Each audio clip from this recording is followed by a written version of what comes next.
Hey there everybody, I'm Walter Benasiak, and it's been a while, but this is Top 5. Rocky IV, Rocky vs. Drago, the ultimate director's cut, is hitting theaters for one night only and then VOD later this week. So I thought now was an appropriate time to put together a video I've always wanted to do, but never had a chance to during our original run. It covers my favorite movie series of all time, and we're counting down my favorite sequences right now. These are my Top 5 Rocky movie moments.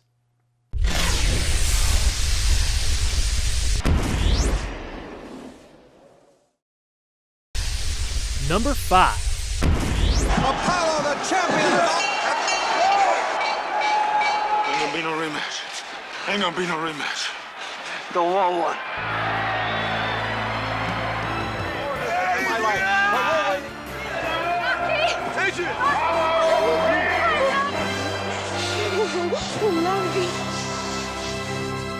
The ending of the first film is still among the most recognizable scenes in the franchise, so it had to be included here. This is where chopping up an entire 8-movie saga into just 5 moments gets difficult. This sequence in particular was built up throughout the whole original flick. It was part of what made that first story so unique. Rocky honestly didn't care about winning. All I want to do is go the distance. Nobody's ever gone the distance with Creed. And if I can go that distance, I'm going to know for the first time in my life, see, that I weren't just another bum from the neighborhood.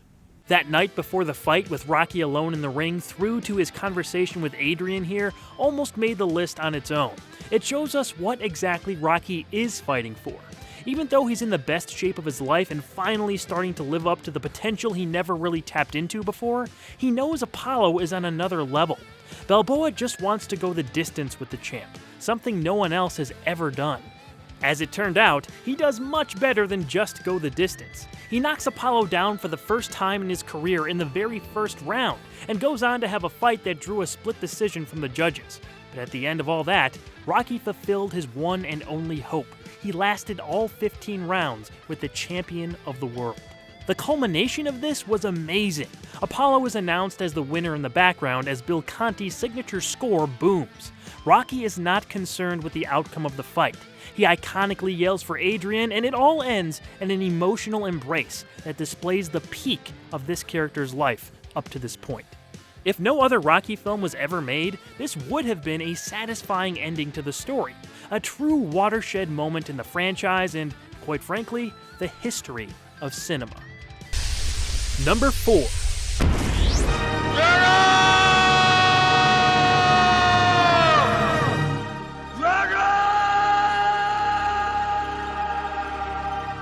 This one kind of speaks for itself, doesn't it?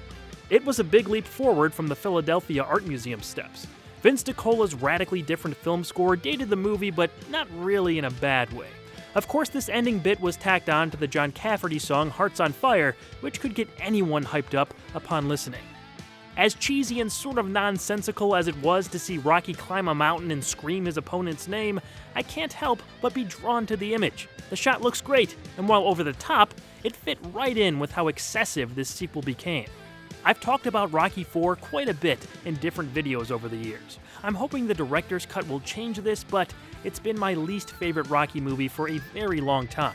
Its strengths are also its weaknesses. The big, lavish, almost cartoonish elements make it a larger-than-life story that has Balboa representing the US against the Soviet Union at the height of the Cold War. The underlying component of revenge for Drago's killing of Apollo Creed is at the center of the film too, but that has never sat right with me. So much so that I launched an entire series that started with answering the question, what if Apollo lived? And I'm not the only one who feels Creed wasn't given a proper send-off. A few years ago, Sylvester Stallone himself admitted it was a mistake to kill Apollo, and in his new behind-the-scenes documentary about the recutting of Rocky IV, he talks about what he would have done differently with the character. If I had to do it over again, I never would have killed Apollo. Absolutely not. Him in a wheelchair, he would have assumed the role of Mickey. Now his physicality has been diminished. We would have seen a different side of Apollo. He could have opened up to all these other things that we didn't even know about. Sounds kind of familiar. How does a man whose identity and self-image that were built almost exclusively on his physical ability deal with having all of that taken away? Where does he go from there? How and in what direction does he move forward? I think those are much more interesting and thought-provoking questions than just having him die. Having Apollo set out on a new life after this chapter is permanently closed will be far more compelling and captivating. It's hilarious to me that Stallone had pretty much the exact same idea for how Creed would have lived on if he survived the Drago fight. It goes to show that it wouldn't have been that difficult to right the ship in that film. Unfortunately, we'll never see that in live action. But you can check out the original Fanscription episode for my version of how it could have played out. Oh, and that Rocky in the Mountain shot would have definitely stayed in no matter what. Number 3. Get up, you son of a bitch! Because Mickey loves you. I know, everybody hates Rocky V. Just hear me out, okay? I understand the dislike for this movie. It's clunky, not very well put together, and after the high of Rocky IV, feels like too much of a downer. But for me, the years have been kinder to Rocky V. It was a necessary installment to ground the franchise back to what it was originally supposed to be. It couldn't get any bigger than Rocky IV, and if another film had to be made, this wasn't the worst way Stallone could have continued the story. While it is messy, mostly from the start, this sweet and simple flashback restores some of the magic that made Rocky work in the first place. They brought back an 80-plus-year-old Burgess Meredith for a whole new scene set just before one of the Apollo fights, and he's as good as this character as he ever was in this short exchange. The fact that you're here and doing as well as you're doing gives me, what do you call it, a motivation, to stay alive? Because I think that people die sometimes when they don't want to live no more. But with you, kid, boy, I got a reason to go on. It's one of the most emotional sequences that stick out to me from any part of the saga. It may be buried in what most people consider to be the worst film of the bunch, but if you love these characters and their relationship, this scene carries the emotional impact of a hard left hook to the ribs. Rocky Marciano, give me that. You know what it was? His cufflink. And now I'm giving it to you. Number 2. Who is it? Sometimes we think we have to do it all on our own. Here, Robert. But we don't. Yes, I am counting the Creed movies. Rocky has a huge role in the first 2 and had some of his best scenes, period, talking with Adonis. Creed 3 is confirmed to be happening and Michael B. Jordan will be in the director's chair, but it's been said by Jordan and Stallone that Rocky won't appear. Now, that's been said many times before, but if that holds true, this would be his last scene ever.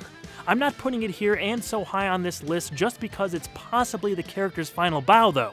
There are so many layers that led up to this moment to make it one of the best in the series.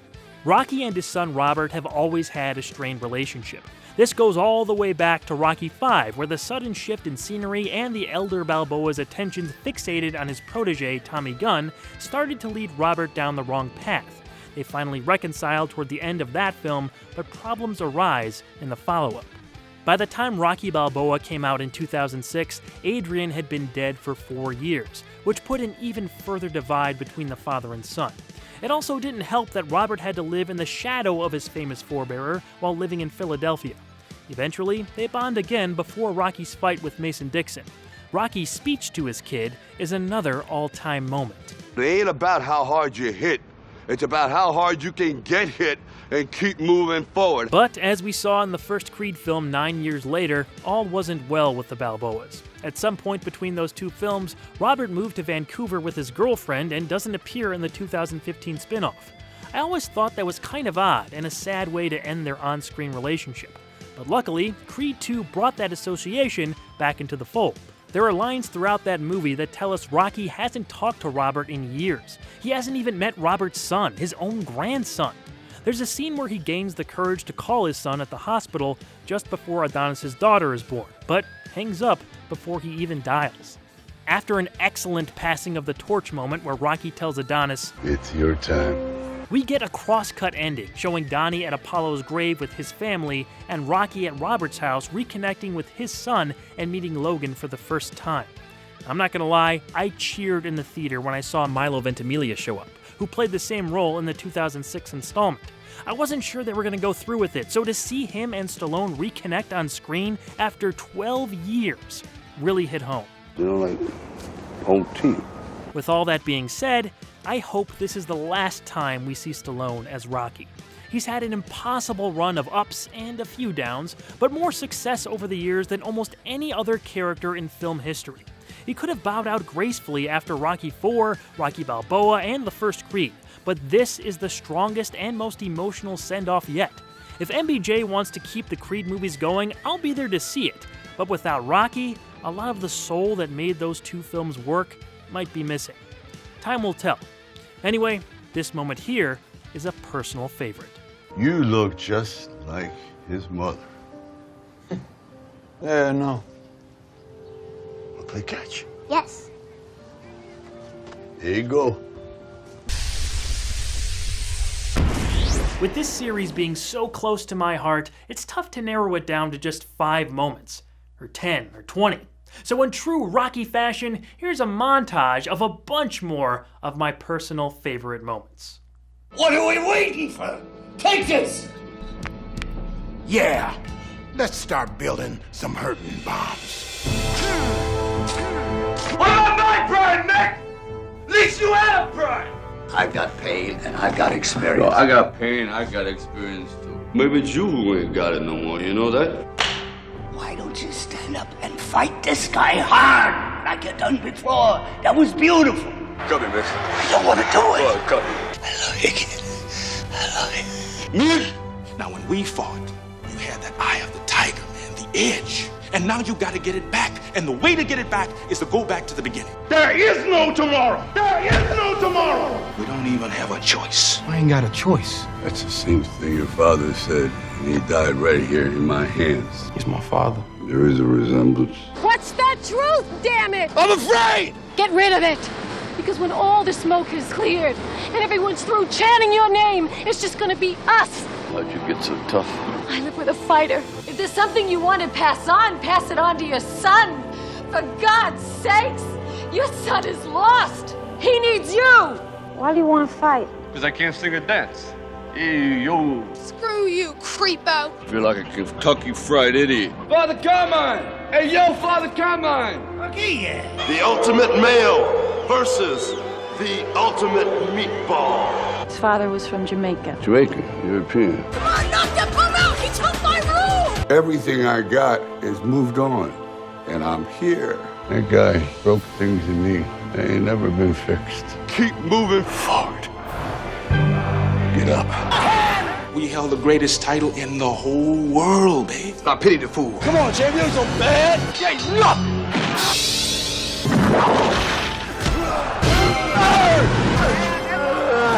Yo, Adrian. I did it. You know, if you look hard enough, you can see your whole life from up here. How does it look? Not bad at all. And my number 1 Rocky movie moment is...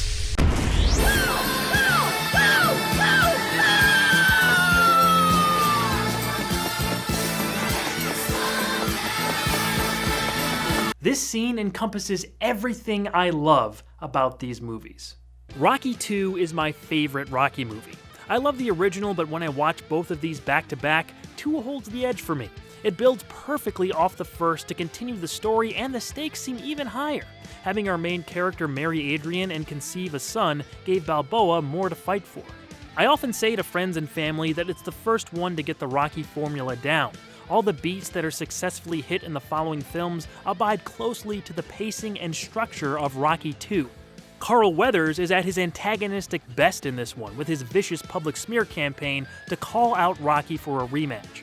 His stubborn will to knock out the man who, in his eyes, embarrassed him, gave the second bout a more dangerous undertone. Burgess Meredith is phenomenal as Mickey, with his plea to Rocky in the chapel being the highlight for me. This guy just don't want to win, you know. He wants to bury you, he wants to humiliate you. He wants to prove to the whole world that it was nothing but some kind of a freak the first time out. Talia Shire would go on to have stronger performances as Adrian, but she plays her role perfectly here.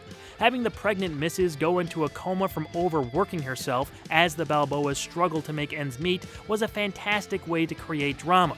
When she finally comes out of it and speaks to her husband, Win. we're off to the races for the rest of the film. This, of course, leads to my favorite moment from the whole saga. As Gonna Fly Now plays, Rocky's again training and running toward the art museum steps. Being so popular in Philly, a group of kids start following him. Eventually, hundreds of kids trail behind the Italian stallion as he races down the street. The reveal of how many youngsters are following Balboa represents, in a nutshell, what this character means to me. He is all of us. Rocky at his best is us at our best. And there's no better image of that than this striking one. I love it. It's quite possibly my favorite movie moment in general, and it's the picture I get in my head when I think of what Rocky means to me personally. For a big Rocky fan like me, the extra 40 minutes Stallone is inserting into Rocky IV might very well create some new favorite moments in this 45-year-old franchise. I'm really looking forward to seeing it, and will likely have a review up on my personal channel, so be on the lookout for that. You can also like my Facebook page or follow along on Twitter. This was fun jumping back into the old show. Maybe we'll do it again soon, on a future episode of Top 5. Did you just record a Top 5 episode without me and Ayana? No.